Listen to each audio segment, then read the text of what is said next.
Assalamualaikum warahmatullahi wabarakatuh. Perkenalkan, nama saya Kavindri Syafatna. Saya dari kelas PMDI kelas F.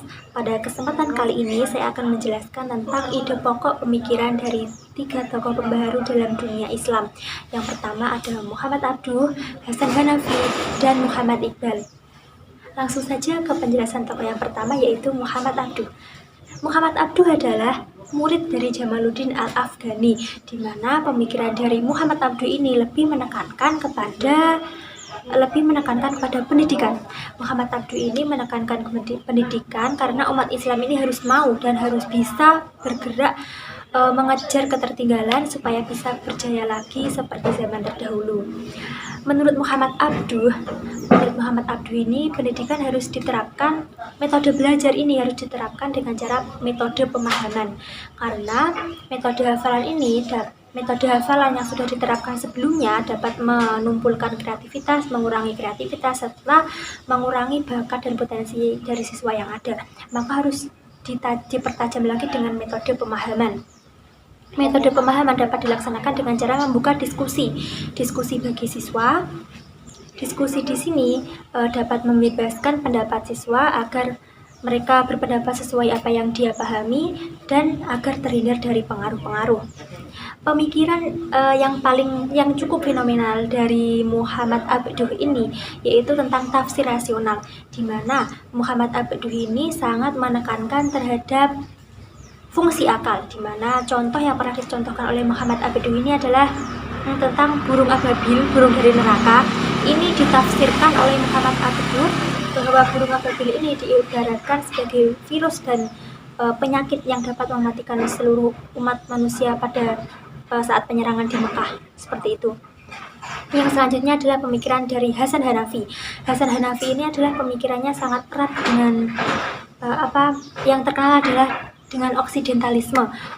Oksidentalisme ini adalah lawan dari orientalisme, di mana oksidentalisme ini adalah suatu pemikiran dari Hasan Hanafi untuk menempatkan bangsa timur sebagaimana mestinya dan bangsa barat sebagaimana mestinya juga.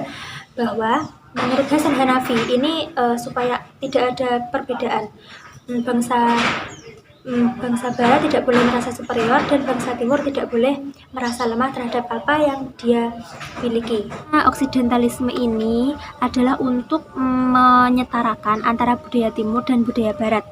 Jadi budaya timur ini tidak boleh merasa lemah dan bangsa barat tidak boleh merasa superior. Jadi Hasan Hanafi ini adalah bermaksud untuk menempatkan budaya timur sebagaimana mestinya dan budaya barat juga sebagaimana mestinya.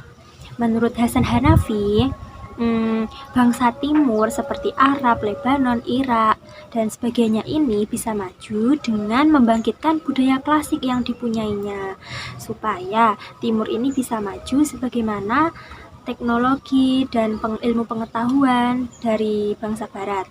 Oleh sebab itu, dengan adanya oksidentalisme ini, bangsa barat tidak boleh merasa superior dan bangsa timur tidak boleh merasa lemah atau tidak boleh merasa minder terhadap bangsa barat. Bahwa yang diyakini dari Hasan Hanafi ini adalah Hasan Hanafi yakin bahwa bangsa timur ini bisa maju selayaknya bangsa barat. Yang selanjutnya adalah Muhammad Iqbal.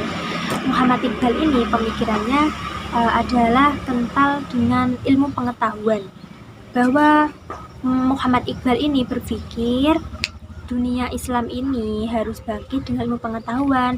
Kita bisa saja menyaring budaya dari barat. Kita boleh mengambil ilmu pengetahuan, belajar dari barat, ilmu teknologi dari barat, tapi harus disaring dulu menurut Muhammad Iqbal. Yang tidak boleh disaring, yang tidak boleh dipelajari itu oleh umat Islam ini dari bangsa barat seperti materialisme, ateisme, dan nasionalisme. Ini tidak boleh. Menurut Muhammad Iqbal ini lebih cocok, umat Islam ini lebih cocok dengan sistem negara sosialisme, karena sosialisme ini ada kesetaraan antara rakyat dan penguasa, maka lebih cocok di umat Islam. Selanjutnya menurut Muhammad Iqbal ini adalah bahwa umat Islam ini harus bergerak maju, bahwa hidup ini dinamis. Jadi umat Islam ini harus terus bergerak dengan cara belajar, dan belajar. Boleh menerapkan dari barat, tapi harus disaring dulu.